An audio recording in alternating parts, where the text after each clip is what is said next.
जय राम जय राम जय जय राम सिया राम जय जय सिया राम। श्री तुलसीदास जी कहते हैं कि कैकेयी ने ऐसी भारी पीड़ा को भी उसने हंस कर छिपा लिया, जैसे चोर की स्त्री प्रकट होकर नहीं रोती जिसमें उसका भेद ना खुल जाए। राजा उसकी कपट चतुराई को नहीं लख रहे हैं, क्योंकि वह करोड़ों कुटिलों की शिरोमणि गुरु मंथरा की पढ़ाई हुई है। यद्यपि राजा नीति में निपुण है, परंतु त्रियाचरित्र असीम समुद्र है। फिर वह कपट युक्त प्रेम बढ़ाकर, उससे प्रेम दिखाकर नेत्र और मुंह मोड़कर हंसती हुई बोली, हे प्रियतम, आप मांग मांग तो कहा करते हैं, पर देते लेते कुछ कभी भी नहीं। आपने 2 वरदान देने को कहा था, उनके भी मिलने में संदेह है। राजा ने हंसकर कहा कि अब मैं तुम्हारा मर्म मतलब समझा। मान करना तुम्हें परम प्रिय है। तुम उन वरों को धाती धरोहर रखकर फिर कभी मांगा ही नहीं, और मेरा भूलने का स्वभाव होने से मुझे भी वह प्रसंग याद नहीं रहा। मुझे झूठ मूठ दोष मत दो, चाहे 2 के बदले 4 मांग लो। रघुकुल में सदा से ये रीति चली आई है कि प्राण भले ही चले जाएं, पर वचन नहीं जाता। असत्य के समान पापों का समूह भी नहीं है। क्या करोड़ों घुंघुचियां मिलकर भी कहीं पहाड़ के समान हो सकती हैं? सत्य ही समस्त उत्तम सुकृत्यों पुण्यों की जड़ है। ये बात वेद पुराणों में प्रसिद्ध है, और मनुज ने भी यही कहा है। उस पर मेरे द्वारा श्री राम जी की शपथ करने में आ गई, मुंह से निकल पड़ी। श्री रघुनाथ जी मेरे सुकृत पुण्य और स्नेह की सीमा है।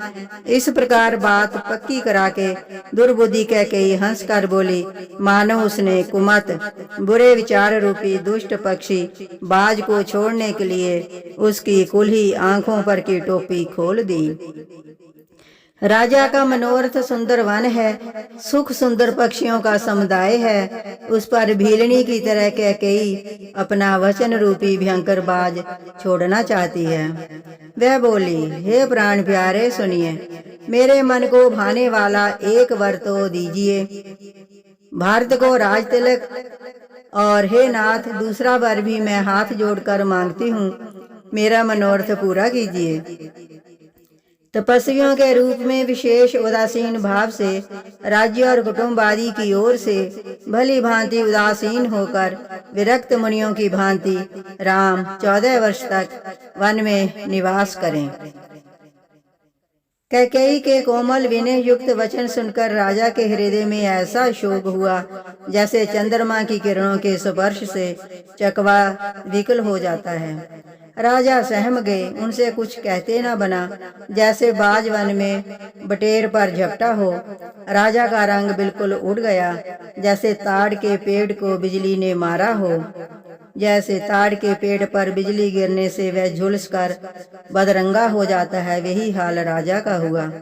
माथे पर हाथ रखकर दोनों नेत्र बंद करके राजा ऐसे सोच विचार करने लगे, जैसे साक्षात सोच ही शरीर धारण कर सोच कर रहा हो। वे सोचते हैं, हाय, मेरा मनोरथ रूपी कल्प वृक्ष फूल चुका था, परंतु फलते समय कैकेयी ने हथनी की तरह उसे जड़ समेत उखाड़ कर नष्ट कर डाला। कैकेयी ने अयोध्या को उजाड़ दिया और विपत्ति की अचल नींव डाल दी। किस अवसर पर क्या हो गया? स्त्री का विश्वास करके मैं वैसे ही मारा गया, जैसे योग की सिद्धि रूपी फल मिलने के समय योगी को अविद्या नष्ट कर देती है। इस प्रकार राजा मन ही मन चीख रहे हैं। राजा का ऐसा बुरा हाल देखकर दुर्बुद्धि कैकेयी मन में बुरी तरह से क्रोधित हुई और बोली, क्या भरत आपके पुत्र नहीं है? क्या मुझे आप दाम देकर खरीद लाए हैं? क्या मैं आपकी विवाहिता पत्नी नहीं हूँ? जो मेरा वचन सुनते ही आपको बाण सा लगा, तो आप सोच समझ कर बात क्यों नहीं करते? उत्तर दीजिए, हाँ कीजिए, नहीं तो ना ही कर दीजिए। आप रघुवंश में सत्य प्रतिज्ञा वाले प्रसिद्ध हैं। आपने ही वर देने को कहा था, अब भले ही ना दीजिए, सत्य को छोड़ दीजिए और जगत में अपयश लीजिए। सत्य की बड़ी सराहना करके वर देने को कहा था, समझा था कि ये चबेना ही मांग लेगी। राजा शिबी, दधीची और बलि ने जो कुछ कहा, शरीर और धन त्याग कर भी उन्होंने अपने वचन की प्रतिज्ञा को निभाया। कैकेयी बहुत ही कड़वे वचन कह रही है, मानो जले पर नमक चिढ़ रही हो।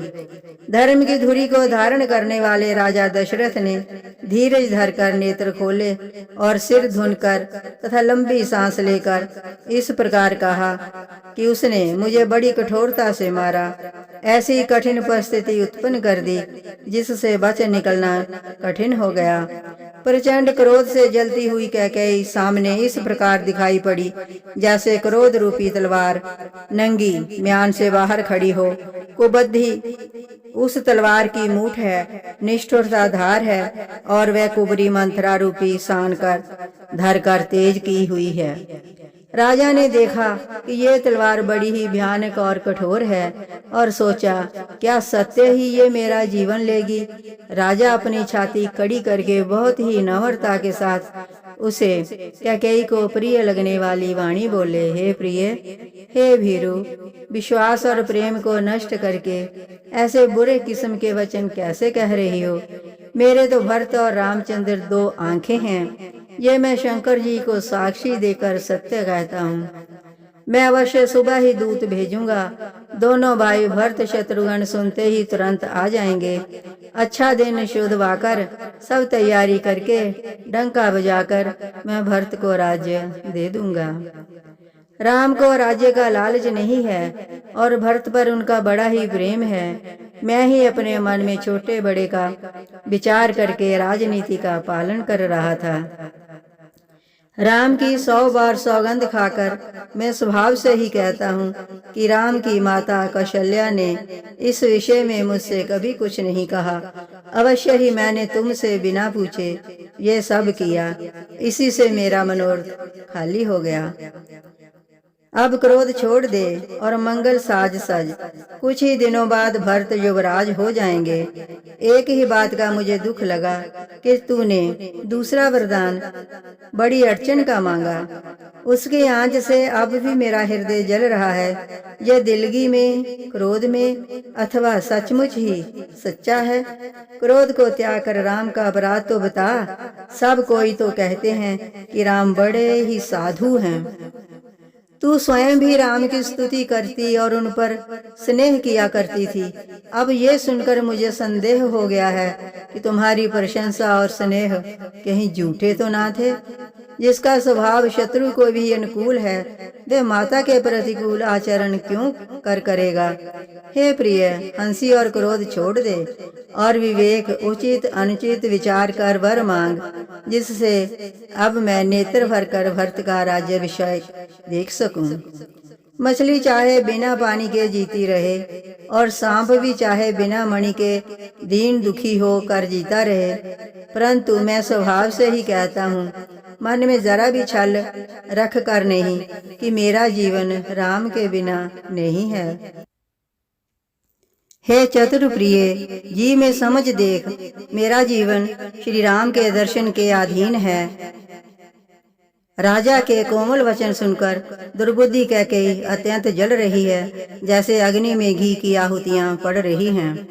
कैकेयी कहती है, आप करोड़ों उपाय क्यों न करें, जहां आपकी माया चालबाजी नहीं लगेगी। या तो मैंने जो मांगा है सो दीजिए, नहीं तो ना ही करके अपयश लीजिए। मुझे प्रपंच बखेड़े नहीं सुहाते।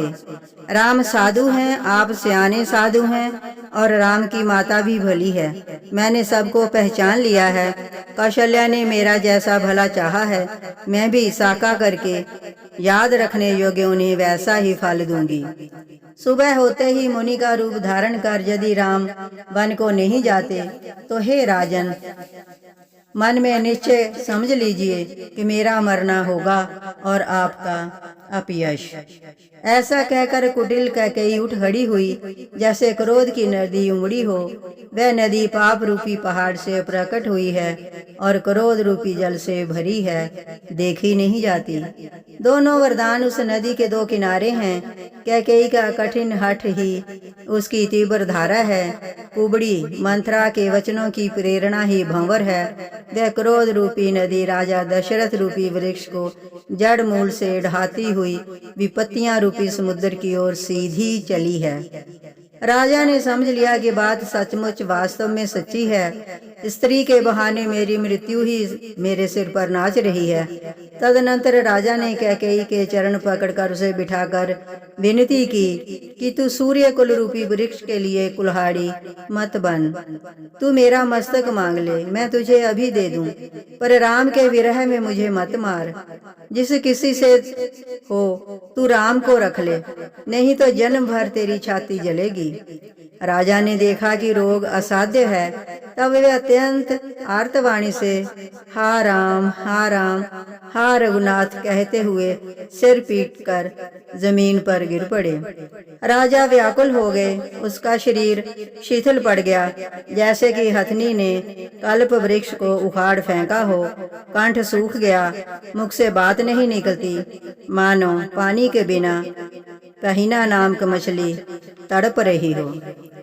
कैकेयी फिर कड़वे और कठोर वचन बोली, जैसे घाव में जहर भर रही हो। कहती है, जो अंत में ऐसा ही करना था तो आपने मांग मांग किस बल पर कहा था? हे राजा, ठाका मारकर हंसना और गाल फुलाना, क्या ये दोनों एक साथ हो सकते हैं? दानी भी कहाना और कंजूसी भी करना, क्या राजपूती में क्षेम कुशल भी रह सकती है? या तो वचन प्रतिज्ञा ही छोड़ दीजिए या धैर्य धारण कीजिए। यूं असहाय स्त्री की भांति रोइए पीटिए नहीं। सत्यव्रती के लिए तो शरीर, स्त्री, पुत्र, घर, धन और पृथ्वी सब तिनके के बराबर कहे गए हैं। कैकेयी के मर्म भेदी वचन सुनकर राजा ने कहा कि तू जो चाहे कह, तेरा कुछ भी दोष नहीं है। मेरा काल तुझे मानो पिशाच होकर लग गया है, वही तुझसे ये सब कहला रहा है। भरत तो भूल कर भी राजपद नहीं चाहते। होनहार वश तेरे ही जी में कुमति आ बसी। ये सब मेरे पापों का परिणाम है, जिससे कुसमय में बेमौके विधाता विपरीत हो गया।